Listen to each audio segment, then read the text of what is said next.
ashama ilmaan oromoo kan idil addunyaatti argamtan hundi keessanuu nageenya keenya kan onnirraa burqee bakkuma isin jirtanitti isin haadha qabu isinin jecha turtii yeroo dheeraa booda ammaan tanaa walitti deebine egaa gidduu tana ni bannee turre haaluma jireenya baqaatiga biizii taaneeti bannee turre ala kulli halitti ammaan tana walitti deebine fakkaanna ammas yoo jidduu biizii ta'uu baate egaa arraan tana ajandaan kan kee maali yoo heetan taate ajandaan kiyya waa'ee dhiyeenya kana social media kanarra deddeemu jiru wal qabatee as dura waa'ee amantarraa illee takka dubbadhee hin beeku arra garuu dirqamee waa'ee amantii irraa hin dubbachuudhuuf jidduu tana social media warri amantii kiristaanaa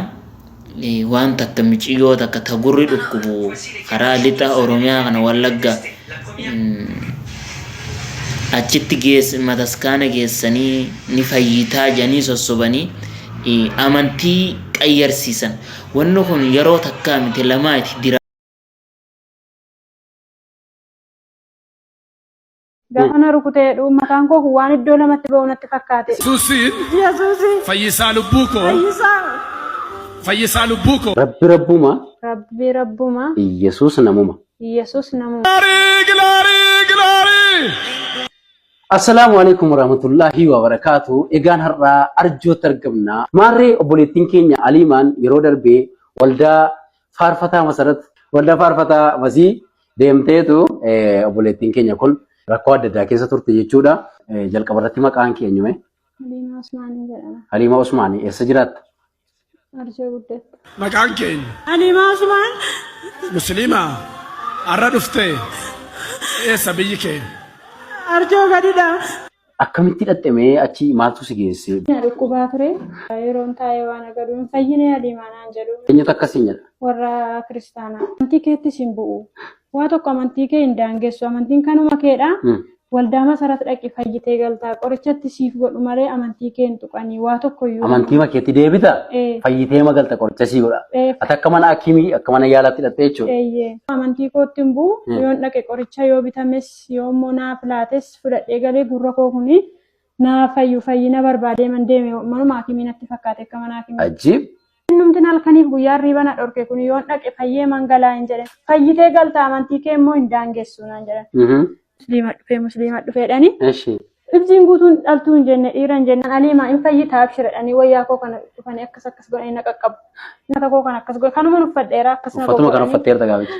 Na qaqqabanii hin fayyita iddoo fayyinaa dhuftee ifatti baatee naan jedhan. Isa isaan akkas naan jedhan kana sammuu keessa na deeman maalidhaan ifatti baatee naan jedhan kuni ani ofii koo gurran nama raacheen naan hin dhufee. Hin fayyitaa gaafa mana kiimiin dhufee. Akkasitti naqan. Gaafa akkas jedhu achi sa'aatii jaaf wayitti osuma isaan na qaqqabanii na haasofsiisuu na kofalsiisuu na taphachiisuu barbaadu. Keessi koo garuu na dide. Keessi koo kolfis hin jedhu. Baqa garaan koo na hammaate suma achi dhaqe kan. Akkumatti nani ofii koo musliima ta'ee isaan hin faarfatu nutu haadhu hin sirbu akkamitti nani akkasittiin keessa taa'a jedhee akkasittiin garaan koo kuni baay'ee manana. Yeroo moo gibbii sana galteeyyuu ofirraa dhabdaanaan jedhan nattuu caale. Sa'aatii gara misaatti dhiyaateera. Masaratiin dhufe gaafa haguma gaggabaaba ijoo irraa isin dhageessise dirqiidhaan nama amansiisuun maal jechuudha?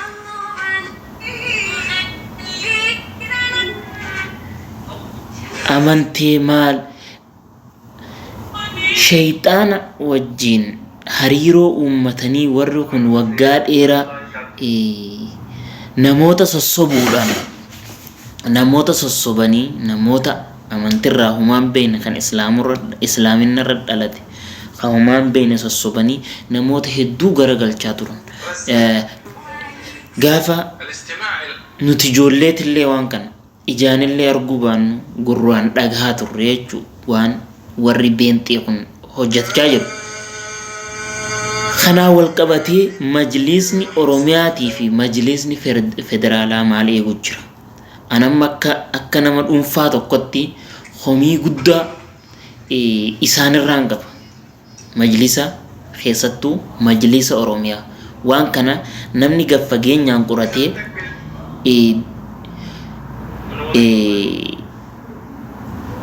nama san seera jala oolchuu danda'u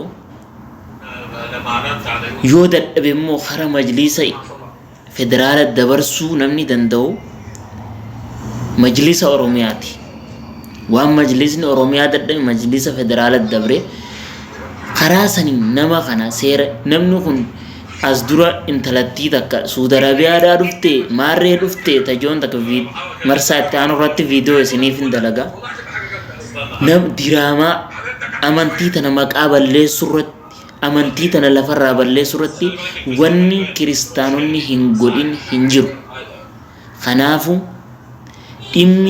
qaamni dhimmi ilaallatu sheekota hin jenne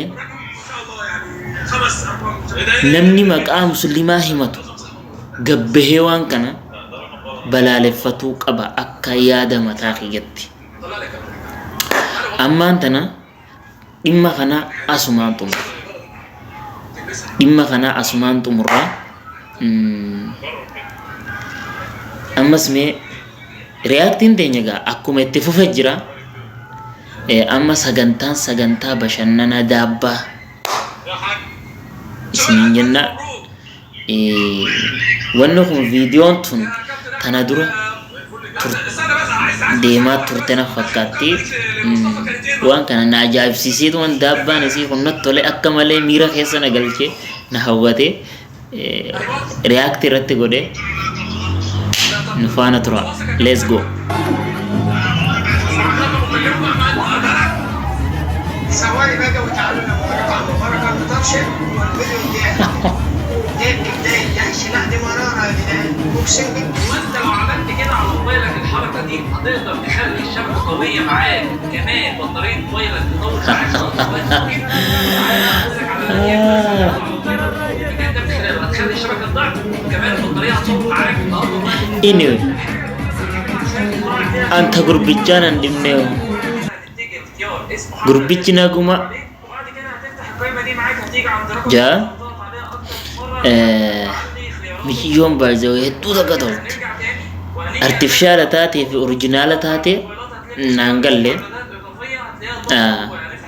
garuu yoo daabbaan sun oriijinaala ta'e wallahi maashaallah jaarsiisee argate arabannaa taachoo jaamaar sun خاتي بفته والله ما شاء الله